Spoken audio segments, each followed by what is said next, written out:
hablemos de... me quiero ir un poquito más general. La verdad es que hoy me recordó el presidente en su mañanera, que pues, ahora sí que no me las puedo perder. No por gusto, sino por deporte. El tema del avión presidencial. Porque le preguntaron acerca del avión presidencial. Pues digo, pues tenemos que acordarnos que ahí sigue, ¿no? Y ojalá hacerle entender y saber al pueblo mexicano que los engañaron. Pero también nos tenemos que dar cuenta de que nos engañan a cada rato. Todo lo que dice el presidente desde el púlpito de la mañanera, desde esta conferencia de prensa, pues es una mentira. Vil mentira, vil. Entonces le preguntan sobre el avión presidencial. Y con ese cinismo, al parecer ya característico de la Cuarta Transformación, el presidente dice: nos hemos dado cuenta de que ha resultado más difícil vender el avión de lo que pensábamos. Yo me quedé así, no manches. ¿Por qué? Porque llevamos diciéndole en reiteradas ocasiones, señor presidente, que la venta de este avión es imposible. Inclusive, si mal no recuerdo, digo, no que el presidente tenga que estar al pendiente de lo que diga o yo no diga, pero aquí les hice un breve análisis de quiénes podrían comprar este avión o quién no. Hablando de un universo, ¿se acuerdan que dijimos, a ver, cuántos países hay en el mundo? Lo cerramos en 200. ¿Cuántas familias con capacidad o empresas con capacidad de comprar este avión? Lo cerramos en 100, cerrando un universo de 300 posibles compradores que no han comprado el avión. Así de fácil. Y aparte, suponiendo que pudiera el gobierno mexicano negociar una salida a un arrendamiento de un avión de este tipo, que debe de estar pagando, si mal no recuerdo, entre 150 a 200 mil dólares mensuales de arrendamiento. Vamos, sumando todos los factores, no se puede. Y el presidente aún así se tomó el atrevimiento de aprovecharse de la ignorancia de un pueblo que lamentablemente México ha demostrado ser muy ignorante, y esto lo vamos a pagar en su momento, y decirles que se los va a rifar para después, en reiteradas ocasiones, decirles que ya lo tiene vendido, que ya le dieron un anticipo, que ya pronto vamos a ver buenas noticias, pero en realidad es que no. La realidad es que siempre hemos sabido que no es posible. Y aún así el presidente sale en su cara, con ese cinismo que le caracteriza, a decirle a usted las cosas que él cree que están sucediendo, porque es su percepción y son sus datos. Y con con este sarcasmo y desfachatez y descaro, el presidente toca todos los temas, no nada más el del avión. Todos los temas los toma descaradamente y miente a placer. Y estoy hablando de economía, estoy hablando de política, estoy hablando de delitos, estoy hablando de corrupción, estoy hablando de infraestructura, de todo lo que se toque en las mañanas debe de ser sujeto al cuestionamiento. Ahora, cuando se le cuestiona, se enoja. Y entonces se va en contra de los que lo cuestionan. Entonces se va en contra de los medios de comunicación que, al escuchar todos los días las conferencias mañaneras, porque es nuestro trabajo, es nuestra obligación estar al pendiente de lo que diga el señor para de ahí poder analizar, profundizar y cuestionar. Y desde esa tribuna del Palacio Nacional han salido indicaciones directas a otros sectores del Estado mexicano que obedecen ciegamente a un presidente autoritario. Y es así como es nuestra labor, nuevamente, poder sacar a colación estos temas y decirles, por lo menos a ustedes los ciudadanos, que los legisladores y el Poder Judicial y los demás poderes del Estado y los secretarios, y etcétera, etcétera, gobernadores a modo, están haciendo las cosas porque Andrés Manuel López Obrador lo dice. Y entonces empezamos esta triste historia con la cancelación del nuevo aeropuerto de la Ciudad de México, acusado de ser corrupto, acusado de estar amañado, acusado de estar licitado malamente, acusado de Y se iban a presentar las demandas pertinentes, inclusive de carácter penal. Es momento, pasados los 2 años entrados del gobierno del presidente, que no hay una sola demanda en contra de ninguna empresa y ningún personaje en torno al aeropuerto. Y el único personaje que pudiera haber sido acusado fuertemente está muerto, que es Ruiz Esparza, que en ese entonces era secretario de Comunicaciones y Transportes, y bajo su mando se hizo este proyecto. Y así con todos los temas. ¿Ustedes creen que a nosotros los mexicanos nos hubiera molestado que el presidente hubiera agarrado una empresa como Iberdrola, que la señaló, la denostó, le quitó, se salió una inversión de más de 3,000 millones de dólares y no pasó nada? Claro, Iberdrola ahora, cuando le ofrecen volver a invertir en México, dice: nosotros no podemos invertir en ese país si no hay certidumbre. Y paralelamente, en cuanto acaban de decir eso, anuncian una inversión de 8,000 millones de dólares en los Estados Unidos. México se los perdió. ¿Por qué? Por culpa del presidente. ¿Por qué? Porque decidió irse en contra de ellos sin nada más que su intuición. Porque yo me quiero pensar que el presidente le ha de llegar el fantasma de Benito Juárez en Palacio Nacional a decirle quién está haciendo o el quién es quién de la política mexicana. Porque este caso se replica. Y llegamos al de Emilio Lozoya, en donde se nos acusaba inmediatamente a todos y todo, y se nos pedía estar al pendiente de lo que sería más interesante que cualquier serie de Netflix. ¿Y qué resultó? Nada. No hay una sola persona en la cárcel por el caso de Emilio Lozoya. Una. Ni Emilio Lozoya. Porque Emilio Lozoya estuvo en la cárcel en España. Pero de ahí, en cuanto llegó a México, es más, ahorita ya ni se habla de él.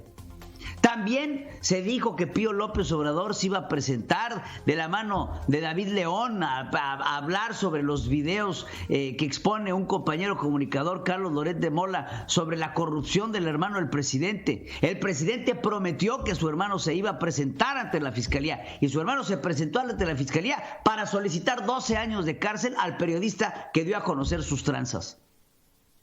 Y así nos podemos ir tema sobre tema.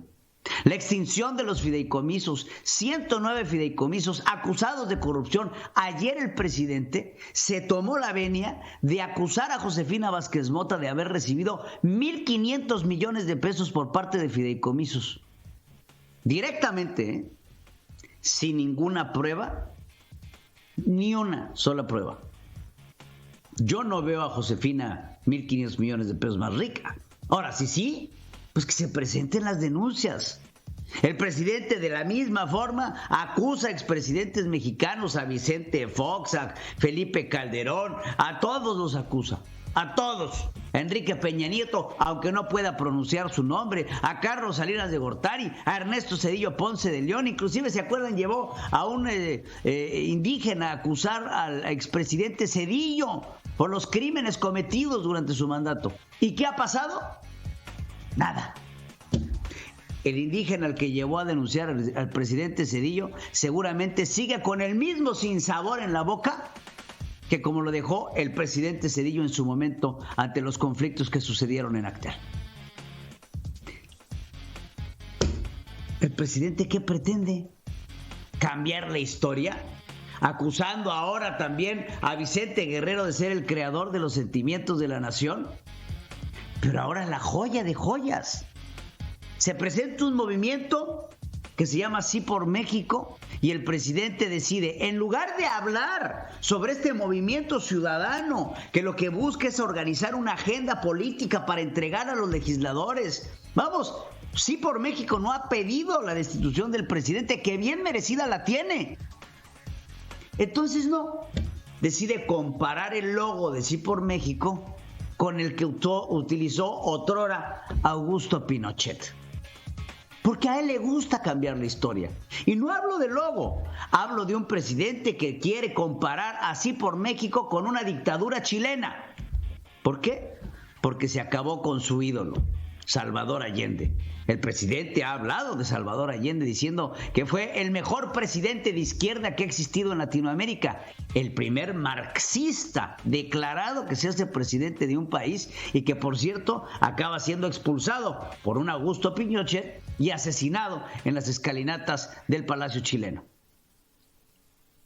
A esto se le olvida al presidente, quien todavía se atreve durante su ponencia a decir que Italia hizo una consulta para eliminar la dictadura de Benito Mussolini, el cual acabó asesinado y arrastrado por las calles de Milán. Digo, ya me lo aventé, pero vamos a verlo. Así lo dijo. Cuando, a pesar de la dictadura en Italia,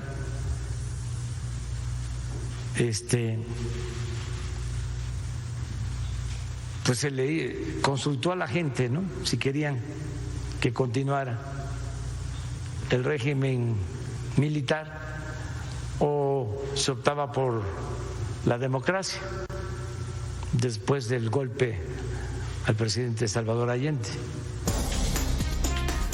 ¿Qué? ¿Escucharon? En Italia se consultó a la gente para ver si querían seguir en la dictadura militar.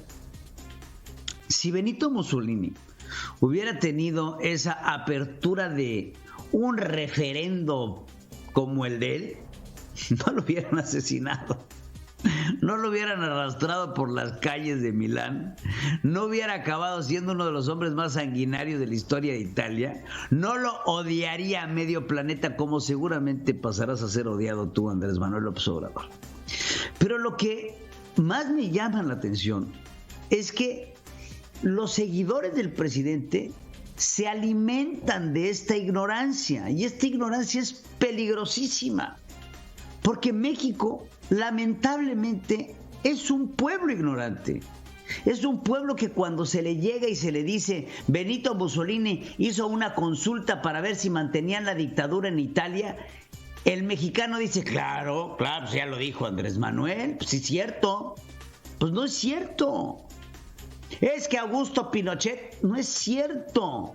Es que no es cierto. Porque al presidente ahora resulta que no se le puede cuestionar. Y cuando se le cuestiona sobre algo,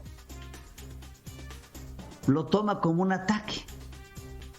Lo toma como intereses ocultos de las mafias del poder que antes... No, déjate de tonterías, señor presidente. Déjate de cosas. Estás afectando al país. Pero yo creo que muy dentro de sí el presidente sabe lo que hace. No puede ser que tanta forma tan maquiavélica de actuar, tanto cinismo, tenga detrás tanta ignorancia. Debe de haber un conocimiento de causa. El presidente debe de saber lo que está haciendo al querer ahorcar al Palacio Legislativo, al querer subyugar al Poder Judicial de la Federación. El presidente debe de saber qué es lo que está haciendo al pedir que venga el besamanos de los gobernadores a pedirle favores y clemencia al presidente. El presidente debe de saber que esta acumulación de poder que pretende tener todos los días y cada vez más la Cuarta Transformación acabará en una dictadura. Lamentablemente, todas estas dictaduras llegan al poder por algunos procesos democráticos, como lo hizo Adolf Hitler, como lo hizo el mismo Benito Mussolini. No podemos dejar que la ignorancia gane en nuestro país. No podemos dejar que el cinismo nos llegue a convencer a los demás sobre las acciones que hace el presidente todos los días. No podemos dejar que se nos siga mintiendo de la forma en la que se nos miente por llamarnos neoliberales o conservadores.